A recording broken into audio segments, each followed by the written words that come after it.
বেশিরভাগ মানুষ, পুরুষরাও মহিলাদেরকে সময় দেয় না, মহিলাও পুরুষদেরকে সময় দেয়। মহিলা তার বান্ধবী নিয়ে ব্যস্ত, ইউটিউব নিয়ে ব্যস্ত, কোন আইটেম কেমনে রান্ধবে সেই আইটেম নিয়ে ব্যস্ত, পুরুষের দিকে তাকানোর সময় নেই। আর পুরুষও তার জগৎ নিয়ে ব্যস্ত। আমরা আমল মনে করি শুধু সুবহানাল্লাহ আলহামদুলিল্লাহ পড়া, এটা যে কত বড় আমল এটা আমরা বুঝি না। আপনার পরিবারের কাছে ভালো হওয়ার জন্য যদি আপনি স্যাক্রিফাইস করেন, ত্যাগ করেন, সবর করেন, আপনি আল্লাহর প্রিয় পাত্র হওয়ার সবচেয়ে সংক্ষিপ্ত পথটা। ফোন জোন সিস্টেম চালু করেন বাসায়, ফোন জোন। ল্যান্ডলাইন ছিল যখন, তখন আমরা কি করতাম, একটা জায়গায় টেলিফোন থাকতো, ওখানে যা কথা বলে আবার রেখে আসতাম। আর এখন মোবাইল নিতে নিতে টয়লেটে, বিছানায়, খাওয়ার টেবিলে, কোথায় নেই, সব জায়গায় মোবাইল। এই আসক্তি আমাদেরকে ধ্বংস করে দিয়েছে। এই জন্য এটা থেকে আমাদের বেরিয়ে আসতে হবে। উত্তম আদর্শ মডেল হওয়া, এটা পরিবারের জন্য খুব জরুরি একটা বিষয়, বিশেষ করে বাচ্চাদের জন্য। বাচ্চারা কিন্তু শুনে শিখে না, তারা দেখে শিখে। বাচ্চারা কিতে শিখে? দেখে শিখে, শুনে শিখে না। লেকচার দিবেন লম্বা লম্বা, করবেন উল্টা পাল্টা, বোরে গালি দিবেন, বাচ্চা শুনবে গালিটা, ও কিন্তু গালিটাই শিখবে। মিথ্যা কথা বাচ্চার সামনে বলবেন, আর বাচ্চারা বলবেন বাবা মিথ্যা বলতে হয় না, তখন বাচ্চা মনে করবে যে এটা কথার কথা, মূলত ওইটাই করতে হয় যেটা বাপ করতেছে। একটি আদর্শ মুসলিম পরিবারের রূপরেখা কি হতে পারে, একটি আদর্শ মুসলিম পরিবারের উপাদানগুলো কি কি হওয়া উচিত, সে বিষয়ে আমি কিছু কথা আপনাদের সঙ্গে আলোচনা করতে চাই। আল্লাহ রাব্বুল আলামিন পৃথিবীতে মানুষের অস্তিত্ব, মানব সভ্যতা টিকিয়ে থাকার একমাত্র ব্যবস্থা রেখেছেন, যার মাধ্যমে, তার নাম হলো পরিবার। পরিবার ব্যবস্থার মাধ্যমে পৃথিবীতে মানব সভ্যতা টিকে থাকবে। পরিবার ব্যবস্থা যদি হুমকির মধ্যে পড়ে, পরিবার ব্যবস্থা যদি ভেঙে পড়ে, তাহলে মানব সভ্যতা হারিয়ে যাওয়ার আশঙ্কা তৈরি হবে। পৃথিবীর যে সমস্ত দেশে পরিবার ব্যবস্থাকে খুব বেশি অ্যাপ্রিসিয়েট করা হচ্ছে না, বা পরিবার ব্যবস্থাকে নিরুৎসাহিত করা হচ্ছে, ভেঙে ফেলার চেষ্টা করা হচ্ছে, সেই দেশগুলোতে মানুষের জন্মের হার কমতে কমতে এমন পর্যায়ে এসেছে, প্রত্যেকটা উন্নত দেশ মানুষের জন্মের হার স্বাভাবিক রাখবার জন্য প্রাণান্তকর চেষ্টা করছে, কিন্তু কোনোভাবেই মানুষের জন্মের হার তারা স্বাভাবিক করতে পারছেন না। পৃথিবীর এমন উন্নত দেশ একটাও পাওয়া কঠিন হবে যে দেশে সন্তান জন্মের জন্য প্রণোদনা দেওয়া হয় না। কদিন আগে পত্রিকা দেখেছি যে কোনো এক দেশ রাতে নেট কানেকশন বন্ধ করে দিচ্ছে, বিদ্যুৎ বন্ধ করে দিচ্ছে, শুধুমাত্র মানুষের জন্মের হার স্বাভাবিক রাখবার প্রয়োজন। প্রত্যেকটা উন্নত দেশ মা বাবাকে টাকা পয়সা দিচ্ছে, যে একটা বাচ্চা হলে এত টাকা পাবা মাসে, দুইটা হলে এর বেশি পাবা, তিনটা হলে আরো বেশি পাবা, কিন্তু কাজ হচ্ছে না। কারণ পরিবার ব্যবস্থাকে তারা একটা সময় নিরুৎসাহিত করেছে, এমন পথে হেঁটেছে, মানুষ সন্তান জন্ম দেওয়ার প্রবণতা বা পরিবার ব্যবস্থার যে প্রবণতা, এটা থেকে মানুষ সরে গেছে। মানুষের টেন্ডেন্সি এবং প্রবণতা যখন একবার পরিবর্তন হয়ে যায়, সেটা দ্বিতীয়বার ফিরে আনা এত সহজ নয়।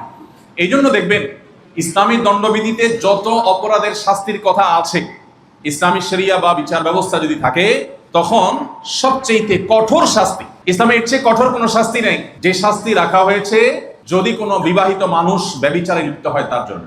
এর জন্য যে নির্মম, যে করুণ শাস্তির কথা বলা হয়েছে, এত করুণ এবং নির্মম শাস্তি অন্য কোনো কিছুর ব্যাপারে বলা হয়নি। কারণ এই ব্যভিচার যদি ব্যাপক হয়, তাহলে সমাজ থেকে মানুষ হারিয়ে যাবে, মানব সভ্যতা হুমকির মধ্যে পড়বে। পৃথিবীর প্রত্যেকটা উন্নত দেশ বাইরে থেকে তরুণদেরকে ওয়েলকাম করছে। আমাদের দেশে যে সমস্ত এম্বাসি গুলো বসে আছে, উন্নত দেশের যে সমস্ত এম্বাসি গুলো বসে আছে, আপনি অবাক হবেন, এমন অনেক দেশ আছে যেই দেশের এম্বাসিতে আপনি একজন প্রতিষ্ঠিত ব্যবসায়ী হয়ে ভিজিট ভিসার আবেদন করেন, রিফিউজ হতে পারে, কিন্তু মোটামুটি ইংলিশ মিডিয়াম পড়ুয়া বা জেনারেল মিডিয়াম পড়ুয়া কোন একজন ভালো স্টুডেন্ট যদি স্টুডেন্ট ভিসার জন্য দাঁড়ায়, তাহলে রিফিউজ হওয়ার সম্ভাবনা খুবই কম। কোন কোন এম্বাসিতে স্টুডেন্ট ভিসা অ্যাপ্রুভালের হার 98%। তার মানে কি, তাদের দেশে তরুণ নাই, তরুণ দরকার, এখান থেকে তরুণদেরকে তারা হায়ার করে নিতে চায়। প্রিয় ভাইরা আমার, আমি একটা কথা সবসময় বলি, আমাদের মুসলমানদের অনেক কিছুই নাই, জাগতিক অনেক কিছুরই অভাব আমাদের আছে, আমরা অনেক ক্ষেত্রে পিছিয়ে আছি। পশ্চিমা পৃথিবী আমাদের থেকে অনেক ক্ষেত্রে এগিয়ে আছে, কিন্তু একটা ক্ষেত্রে আমরা তাদের চাইতে বহুগুণ এগিয়ে আছি আলহামদুলিল্লাহ। সেটা হলো মুসলমানদের পরিবার ব্যবস্থা এখনো পৃথিবীর পূর্ব থেকে পশ্চিম যত উন্নত দেশ আছে, যে কোনো উন্নত দেশের চাইতে আলহামদুলিল্লাহ অনেক ভালো অবস্থানে আমাদের আছে। আমাদের দেশে এখনো মা বাবার সাথে সন্তানের যে ভালোবাসা, হৃদ্যতা, সন্তান মা বাবাকে, মা বাবা সন্তানকে যতটা ফিল করে, অধঃপতন যদিও আমাদের দেশেও শুরু হয়ে গেছে, অধঃপতনের পরেও আমরা যে অবস্থানে আছি, উন্নত দেশগুলো সেই অবস্থানে নেই। আমাদের এখানে স্বামী স্ত্রীর মধ্যে যে ভালোবাসাটা অধঃপতন আমাদেরও হচ্ছে, এরপরও যেটুকু আছে উন্নত দেশে স্বামী স্ত্রীর মধ্যে ভালোবাসা, এই বিশ্বাস, এই ভক্তি, এই সৌহার্দ্যপূর্ণ সম্পর্ক, এগুলো তারা কল্পনা করতে পারে না। প্রিয় ভাইরা আমার, আমাদের এই সম্পদটাকে আমাদের ধরে রাখতে হবে, পরিবার ব্যবস্থাপনাকে টিকিয়ে রাখতে হবে, স্ট্রং করতে হবে, মজবুত করতে হবে। যে ব্যক্তি তার পরিবার নিয়ে সুখী নয়, সে পৃথিবীর কোথাও সুখী নয়। আর যে তার পরিবারে সুখী, তার জন্য দুনিয়াটা একটা জীবন্ত জান্নাতের মতো। আল্লাহ রাব্বুল আলামিন আমাদেরকে পারিবারিক জীবনে সুখী হওয়ার তৌফিক দান করুন। পরিবারের এই সূচনা শুরু কোত্থেকে? আল্লাহ রাব্বুল আলামিন কোরআনে কারীমে সূরা নিসার প্রথম আয়াতে বলেছেন, ইয়া আইয়ুহান নাসু তাকু রাব্বাকুমুল্লাযী খালাকাকুম মিন নাফসিন ওয়াহিদা ওয়া খালাকা মিনহা যাওজাহা ওয়া বাসসা মিনহুমা রিজালান কাসীরান ওয়া নিসাআ ওয়াত্তাকুল্লাহাল্লাযী তাসাআলুনা বিহি ওয়াল আরহাম। আয়াতে আল্লাহ বলেছেন, আল্লাহ প্রথম সৃষ্টি করেছেন একজন মানুষ, তার নাম কি? আদম আলাইহিস সালাম। বিভিন্ন বৈজ্ঞানিক গবেষণার বিভিন্ন থিওরি আছে, যেগুলো হয়তো আপনারা পাঠ্যপুস্তকে পড়েনও। কোরআনের সাথে যেগুলোর সংঘর্ষ আছে, একজন ইমানদার সেই theory just as a information, তথ্য হিসাবে সে জানতে পারে, কিন্তু কখনো সেগুলোকে সঠিক বলে বিশ্বাস করতে পারে না। বিজ্ঞান আমাদেরকে অনেক তথ্য উপাত্ত দেয়, কিন্তু মনে রাখতে হবে এই সব তথ্য উপাত্তের ভিত্তি হলো মানুষের গবেষণা, মানব মস্তিষ্ক। আর মানব মস্তিষ্কের সৃষ্টিকর্তাকে আল্লাহ রাব্বুল আলামিন। মানুষের মস্তিষ্ক, মানুষের ইন্দ্রিয় সবসময় সঠিক তথ্য দেয় না। অনেক সময় সঠিক তথ্য দেয়, অনেক সময় ভুল তথ্য দিতে পারে, কিন্তু আহকামুল হাকিমিন আল্লাহ রাব্বুল আলামিনের সকল ইনফরমেশন সকল ভুলের ঊর্ধ্বে।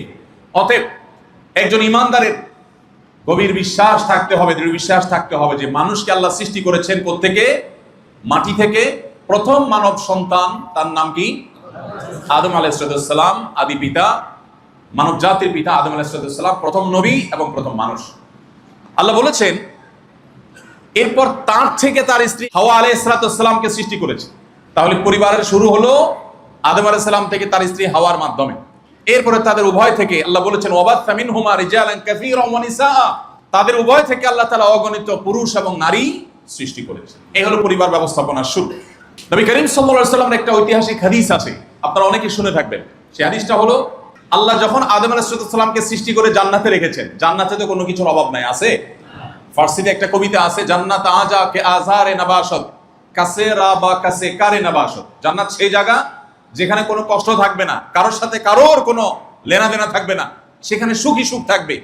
সেই জান্নাতে আদম আলাইহিস সালামকে আল্লাহ সৃষ্টি করে যখন রেখেছেন, আদম আলাইহিস সালাম জান্নাতের এত নিয়ামত পাওয়ার পরও তিনি কিছুটা অস্বস্তি, কিছুটা অভাব বোধ করছিলেন। একা একা তার নিঃসঙ্গতা ভালো লাগছিল না। এই যে মানুষ সামাজিক প্রাণী, মানুষ একা একা থাকতে পছন্দ করে না। যে মানুষটা সৃষ্টিগত জন্মগতভাবে ইন্ট্রোভার্ট কিসিমের, চুপচাপ কিসিমের, তারও একান্তে কিছু মানুষের সাথে কথা বলতে ইচ্ছা করে, একান্ত শুধুই একা একা কেউ থাকতে চায় না। আদম আলাইহিস সালাম তার কাছে যখন নিঃসঙ্গতা অনুভব হচ্ছিল, আল্লাহ তাআলা তখন তার সঙ্গী হিসাবে সৃষ্টি করেছেন কাকে? হাওয়া আলাইহিস সালাতু ওয়াস সালাম। যখন স্ত্রী হাওয়া আলাইহিস সালামকে পেয়েছেন, তখন তার কথা বলার মানুষ হলো, সঙ্গী হলো তিনি। এই যে তার সাথে পথ চলা শুরু হলো, আগের সকল অভাববোধ, সকল বোরিংনেস সব দূর হয়ে গেল। আল্লাহ তাআলা কোরআনে কারীমে বলেছেন, ওমিন আয়াতিহি আন খালাকা লাকুম মিন আনফুসিকুম আজওয়াজা। আল্লাহ নিদর্শনগুলোর মধ্যে থেকে একটা হলো তোমাদের থেকে তোমাদের জীবন সঙ্গিনীকে আল্লাহ তাআলা তৈরি করেছেন। এর মানে আবার এটা না যে সকল স্বামীর হাড্ডি থেকে তার স্ত্রী তৈরি হয়েছে, এরকম একটা কথা আমাদের সমাজে প্রচলিত আছে। এটা না, প্রথম মানুষের ক্ষেত্রে এটা ঘটেছে, আর পরবর্তীতে আল্লাহ রাব্বুল আলামিন গোটা পৃথিবীর অন্য সমস্ত প্রাণীর মতোই মানুষের জীবনধারা অব্যাহত রেখেছেন। তো আয়াতে আল্লাহ বলেছেন কেন আল্লাহ তাআলা তোমাদেরকে এই পরিবার দিয়েছেন? লিতাসকুনু ইলাইহা। দুই শব্দে আল্লাহ পরিবার ব্যবস্থাপনার উদ্দেশ্য বলেছেন। লিতাসকুনু ইলাইহা, পরিবার ব্যবস্থাপনার উদ্দেশ্যই হলো যাতে মানসিকভাবে তোমরা প্রশান্তিতে থাকতে পারো। এজন্য যত কষ্ট মানুষ করুক, বেশিরভাগ মানুষই পরিবারের কাছে আসার পর তার কষ্ট একটু হলেও লাঘব করতে পারে। হ্যাঁ, আল্লাহর কিছু বান্দা বান্দি আছেন যে বাইরে তারা অনেক সুখে থাকে, ঘরে আসলে বরং অশান্তি। আছে না নাই? পরিমাণে খুবই কম, কিন্তু ওই অশান্তির মধ্যেও কিছু শান্তি আছে। শয়তান আমাদের কাছে ওইগুলাকে বড় করে দেখায়। বউয়ের সাথে, স্ত্রীর সাথে, ভাই বোনের সাথে, মা বাবার সাথে, পরিবারের লোকদের সাথে কিছু হলে শয়তান সেটাকে ফুলিয়ে ফাঁপিয়ে অনেক বড় করে দেখায়, আমাদের মেজাজ গরম হয়। কিন্তু আল্লাহ বলছেন যে পরিবার দেয়াই হয়েছে লিতাসকুনু ইলাইহা, যাতে পরিবারের কাছে গিয়ে তোমরা প্রশান্ত থাকতে পারো।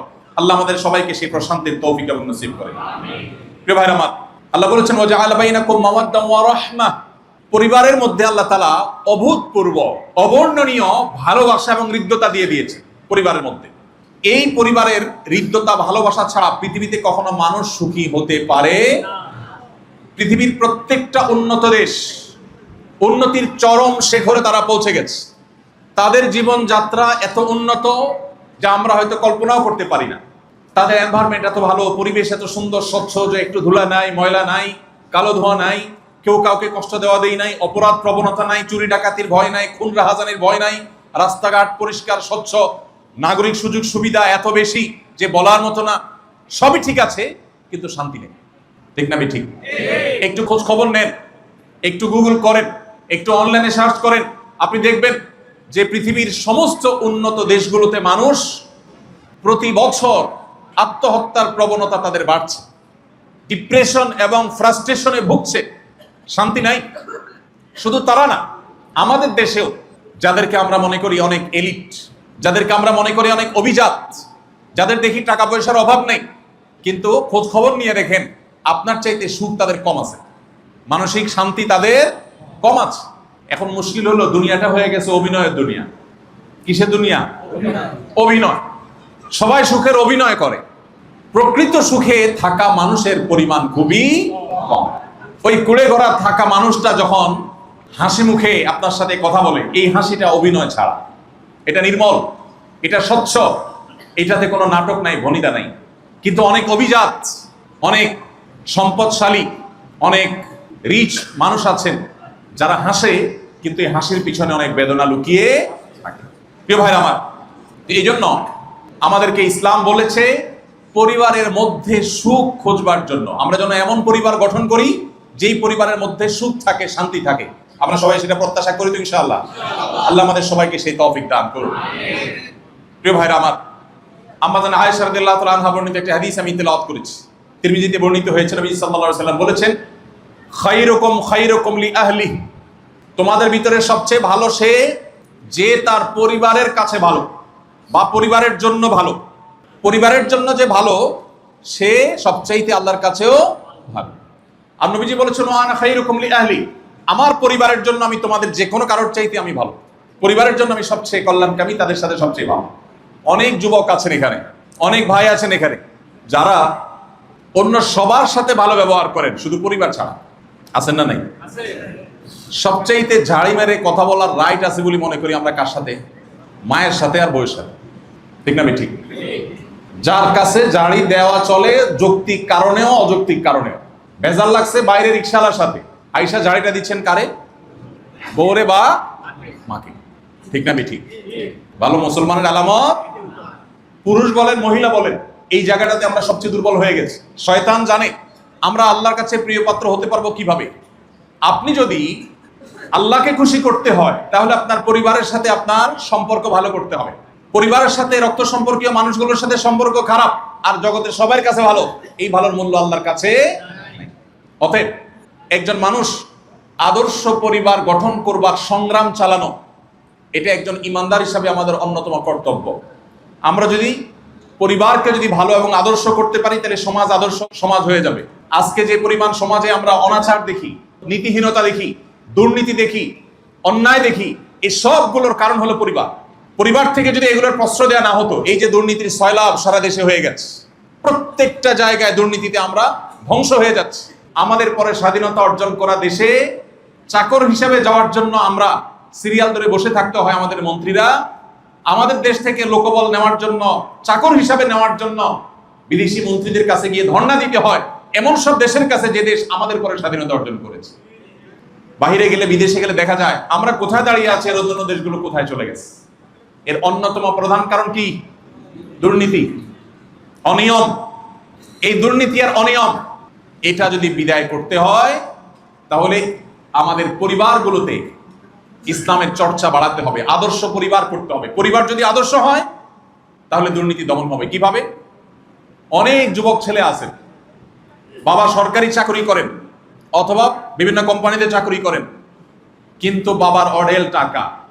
এরকম যুবক কয়জন আছেন যে বাবার চোখে চোখ রেখে বিনয়ের সাথে প্রশ্ন করে, বাবা তোমার বেতন কত আর এত টাকা কোথা থেকে আসে? এরকম যুবক খুব বেশি আছে। বরং ভাবসাব জাহির করা পোলাপান দেখবেন বহু। ঠিক না ঠিক?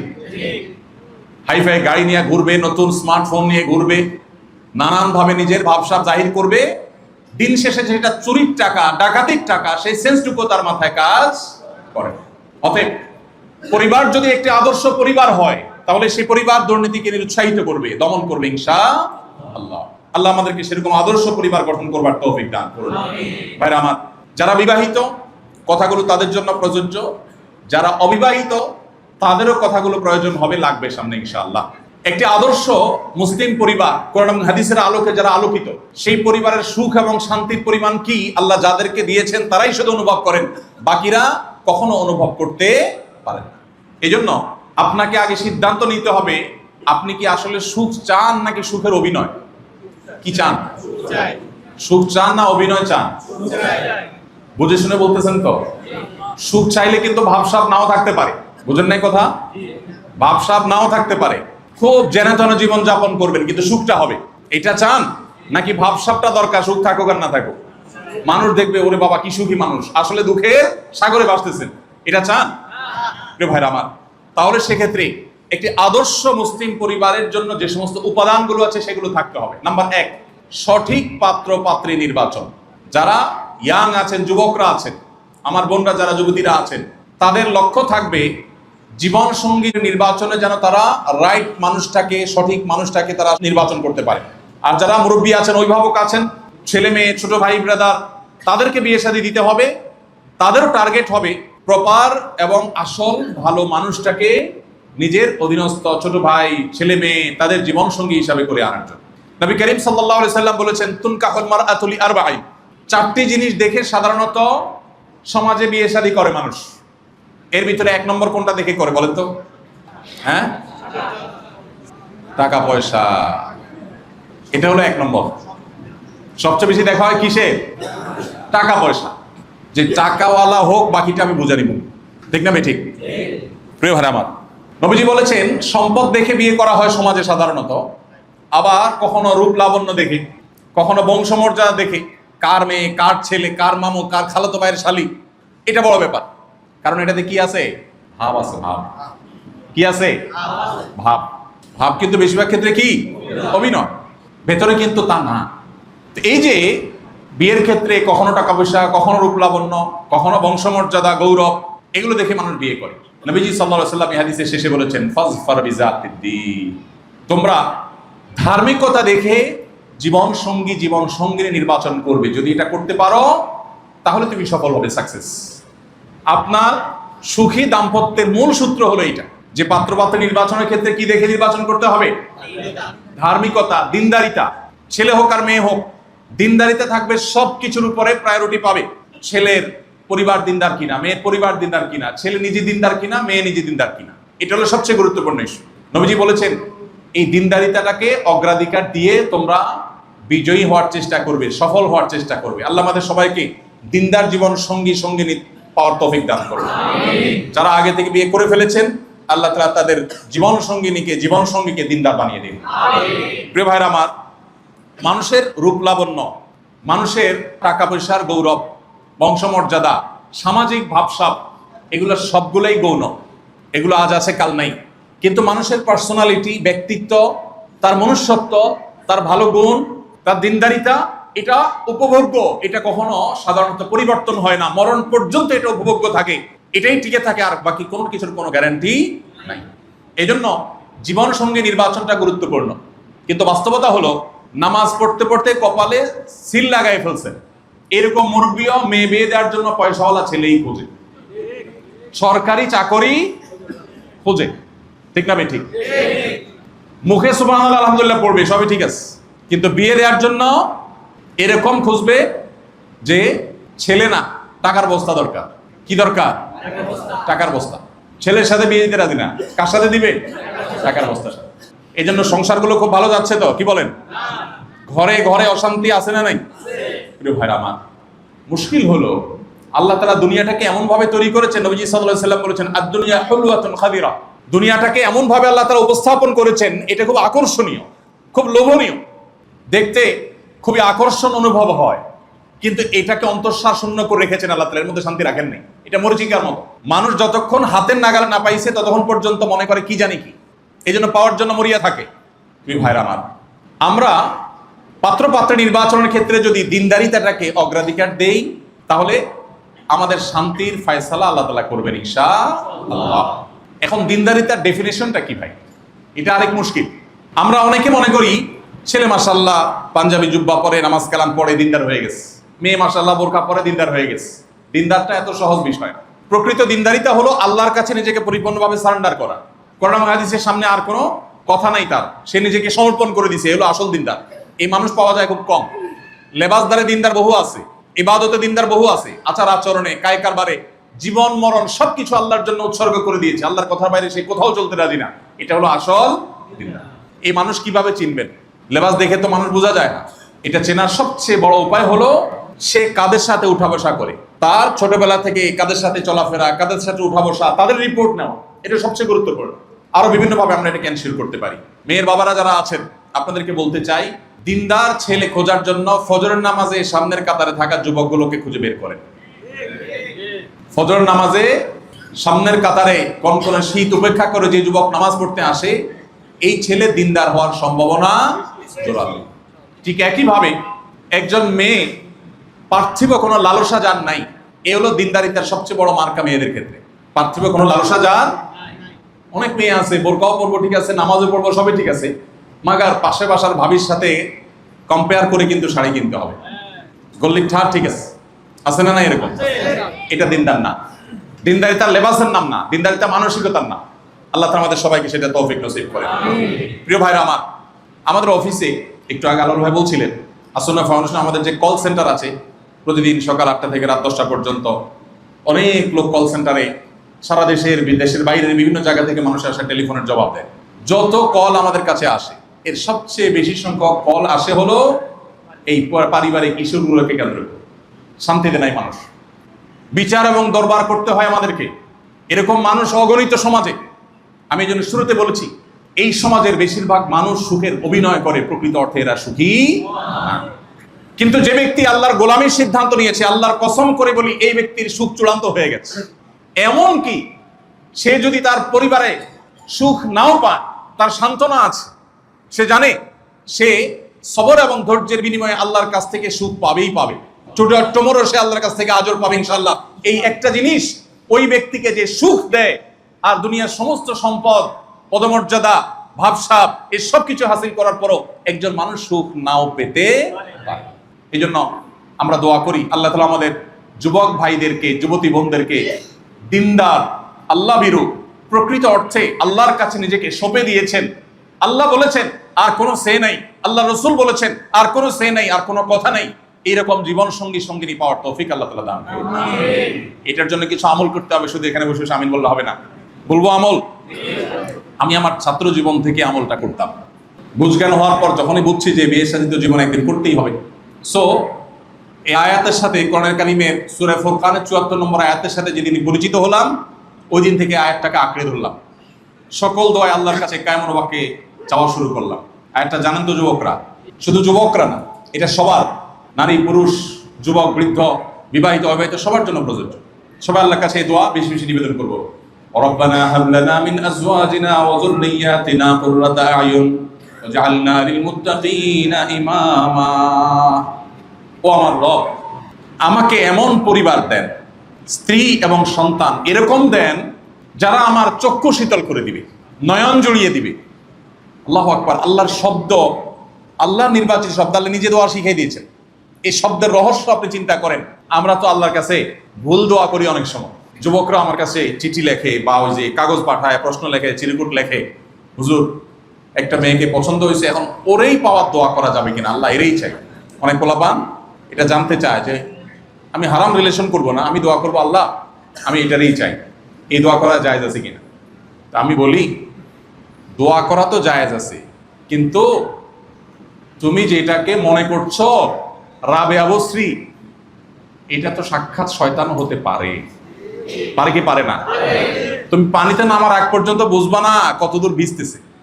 অবিবাহিত পোলাপানের চোখে সবই ভালো লাগে, তার বেশিরভাগ ক্ষেত্রে ভালো মন্দ নিরূপণ করবার ক্ষমতা থাকে না। আর সবচেয়ে বড় কথা হলো অদৃশ্যের ইলম, অজানার ইলম শুধু কার আছে? আল্লাহর আছে।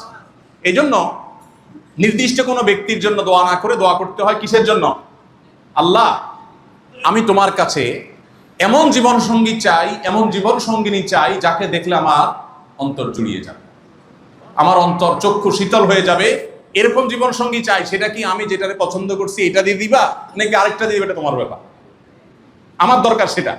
আর পার্টিকুলার কোনোটা যদি চান, বহু ছেলে মেয়ে চয়েস করে বিয়ে করেছে, আছে না নাই? বিয়ের আগে কত মহব্বত, কত ভালোবাসার উতাল ফাতাল, কত সব ঢেউ তরঙ্গ, এরপরে চুলাচুলি, আছে না নাই? এই জন্য আল্লাহ তাআলা দোয়া শিক্ষা দিয়েছে।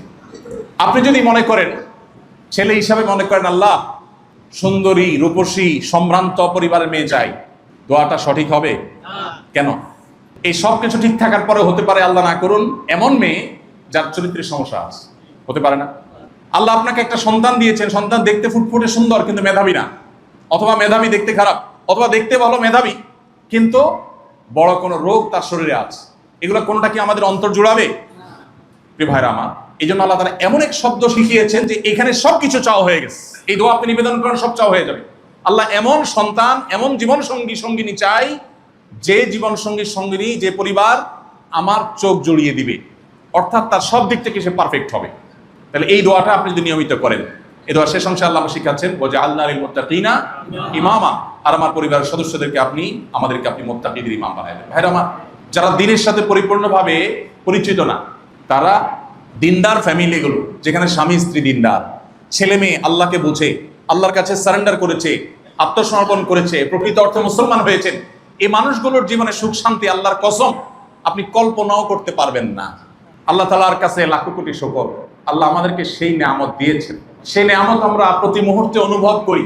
আর আফসোস করে সেই মানুষগুলোর জন্য যারা সুখের অভিনয় করে, সুখের কি করে? অভিনয় করে। ফেসবুকে দাঁত বাইর করে দোনোজন ছবি পোস্ট করতেছে, এরপরে যাইয়া চুলাচুলি শুরু, আছে না নাই? এই জন্য সঠিক মানুষ নির্বাচনের জন্য সবকিছুর উপরে দিনদারিতাকে অগ্রাধিকার দিতে, যুবকরা সে দিনদার মানুষ পাওয়ার জন্য শুধু এই দোয়া পড়লেও হবে না, আরেকটা কাজ করতে হবে, সেটা হলো নিজেদেরকে দিনদার হতে হবে। নিজেদেরকে কি হইতে হবে? অনেক ছেলে আছে দুনিয়ার হারাম সম্পর্ক করবে মেয়েদের সাথে, আর মহিলা মাদ্রাসার প্রিন্সিপালের সাথে যায় বাইল করবে, খাতির করবে, হুজুর আপনার ভালো ছাত্রীটা কিন্তু আমার জন্য রাখেন, আছে না নাই? অনেকে আছে আকাম করার বেলা উস্তাদ, কিন্তু বউ হিসাবে নির্বাচনের জন্য আবার ঠিকই একটা দিনদার পাত্রী চায়। অনেকের কপালে পড়ে যায়, আর বেশিরভাগই নসিবে হয় না। এই জন্য ভাইরা, আল্লাহর কাছে নিজেদেরকে দিনদার আর মুত্তাকি হিসাবে গড়ে তুলতে হবে। আল্লাহ আমাদের সবাইকে সেই তৌফিক দান করুন। তাহলে একটি আদর্শ মুসলিম পরিবারের প্রথম উপাদান হলো পাত্র পাত্রে নির্বাচনের ক্ষেত্রে সঠিক মানুষটা নির্বাচন করা। আর এখানে সঠিকতার মানদণ্ড হলো কি? দিনদারিতা, আল্লাহ ভীরুতা। আল্লাহ আমাদেরকে সেই তৌফিক দান করুন। মেয়েদের মধ্যে যদি অল্পে তুষ্টির গুণটা থাকে, খাই খাই ভাব না থাকে, ওই যে সে যদি আল্লাহর কাছে নিজেকে সারেন্ডার করে থাকে, তাহলে সে সমাজে অন্য ভাবিদের সাথে কম্পেয়ার করবে না, সে বরং ছাড় দিবে, তার কোনো ডিমান্ড থাকবে না। এবং এই জিনিসটাই একটা সুখী মুসলিম পরিবারের মূল সূত্র। এই জিনিসটা সহজে পাওয়া যায় না। মা বাবাদের কর্তব্য সন্তানদেরকে এগুলো দিয়ে শিক্ষা দেওয়া, বড় করা, এগুলো দিয়ে অভ্যস্ত করা। আমি একটা কথা সবসময় বলি, এখন বেশিরভাগ বাবা মার কাজ হলো ছেলে মেয়েকে ভোগবাদী বানানো। কিভাবে ভোগ করবে? ছেলে মুখ দিয়ে বলছে, মেয়ে মুখ দিয়ে বলছে, পাগল হয়ে গেছে ওটা দেওয়ার জন্য। আরে ভাই দেন, ঠিক আছে, ছেলে মেয়ের মুখে হাসি ফোটাবার চেষ্টা করেন, ঠিক আছে, কিন্তু ওদেরকে ত্যাগ শিখান, স্যাক্রিফাইস শিখান। 31st নাইটে সে আতশবাজি করার জন্য টাকা চায়, তারে বোঝান যে তোমার এই আতশবাজি বহু মানুষের কষ্টের কারণ হবে, এটা কোনো মনুষ্যত্ব নয়। তাকে বুঝান, সে যা চাইবে সব দেওয়ার মধ্যে কল্যাণ নাই। তাকে বুঝান যে মানুষ যা চায় সবকিছু পাইতে হয় না, পৃথিবী সবকিছু পাবা না, স্যাক্রিফাইস শিখো। আল্লাহ আমাদের সবাইকে সেই তৌফিক দান করুন। দ্বিতীয়ত, একটা মুসলিম পরিবারের, আদর্শ মুসলিম পরিবারের দ্বিতীয় উপাদান হলো স্বামী স্ত্রী এবং পরিবারের সব সদস্যরা আল্লাহর গোলাম হয়ে যাওয়া। কি হয়ে যাওয়া? আল্লাহর গোলাম হয়ে যাওয়া, মুত্তাকি হয়ে যাওয়া। আল্লাহর গোলামির মিনিং কি? শুধু নামাজ পড়লাম এটা আল্লাহর গোলামি না। অনেকে নামাজ পড়ে, পয়সার হিসাব ঠিকই আছে না নেই? পয়সা ছাড়া কিচ্ছু বুঝে না, মাগার সে কি করে? ওই নামাজটাও পয়সার জন্যই পড়ে, যে দোয়া করি আল্লাহ কাছে ঘুষ বেশি আসে। এরকম বহু জাহেল আছে না নাই? প্রিয় ভাইরা আমার, পরিবারের সদস্যদেরকে যদি আল্লাহওয়ালা বানাতে পারে, আল্লাহর গোলাম বানাতে পারে, তাহলে কি হবে জানেন? আপনার সন্তান আপনার শান্তির কারণ হবে, আপনার স্ত্রী আপনার স্বামী আপনার শান্তির কারণ হবে। এই জিনিসগুলো এখন সোনার হরিণ হয়ে গেছে ভাই। প্রত্যেকটা পরিবারে আমরা এমন সব বিষয়গুলোর জন্য এক্সারসাইজ করি, চেষ্টা করি, কসরত করি, যেগুলো আসলে আমাদের সুখের মূল সূত্র না। হয়তো বেঁচে থাকার মাধ্যম, হয়তো আমাদের প্রয়োজন, কিন্তু সুখের মূল সূত্র হলো আমাদের মানসিকতার পরিবর্তন, সেটা হলো আল্লাহর গোলাম হওয়া। নবীজি সাল্লাল্লাহু আলাইহি ওয়াসাল্লাম বলেছেন, লাইসাল গিনা বিকাসরাতিল আরদ, লাইসাল গিনা বিকাসরাতিল আরদ ওয়ালাকিন্নাল গিনা গিনান নাফস। অনেক সম্পদ হওয়া এটা প্রাচুর্য নয়। প্রকৃত সচ্ছলতা এবং প্রাচুর্য নিহিত হলো মানুষের অন্তরের সচ্ছলতার উপর। যে ব্যক্তি যা আছে এটাতে খুশি, সে হলো আসল সুখী। আর যার নাই নাই খাই খাই ভাব আছে, এই ব্যক্তি কখনো সুখী হয় না। এজন্য পরিবারের সদস্যদেরকে যদি আপনি দিনদার বানাতে পারেন, আল্লাহ ভীরু করতে পারেন, কোরআন এবং হাদিসের অনুসারী করতে পারেন, আল্লাহর সাথে পরিচয় করান, সিরাতে রাসূলের সাথে পরিচয় করান, তাহলে আপনার পরিবারের সদস্যরা না খেয়ে বা অল্প খেয়েও তারা তুষ্ট থাকবে। আল্লাহ আমাদেরকে সেটা তৌফিক নসিব করুন। এই পরিবার এখন সোনার হরিণ হয়ে গেছে। যারা আগে থেকে বিয়ে শাদী করে ফেলেছেন, এখন হয়তো একজন দিনে আসছেন, আরেকজন আসেন নাই, স্ট্রাগল করছেন, ঘরে ঘরে এই সমস্যা আছে, তাদের একদিকে আল্লাহর কাছে চোখের পানি ফেলা উচিত। আবু হুরায়রা রাদিয়াল্লাহু আনহু সাহাবী, তার নাম তো শুনেছেন না? ওনার মা অমুসলমান ছিলেন, মুশরিকা ছিলেন, উনি মুসলিম ছিলেন। মায়ের জন্য দোয়া করতেন, মা তাকে প্রহার করতেন কেন মুসলমান হয়েছে সেজন্য, কিন্তু ছেলে হাল ছাড়েন নাই।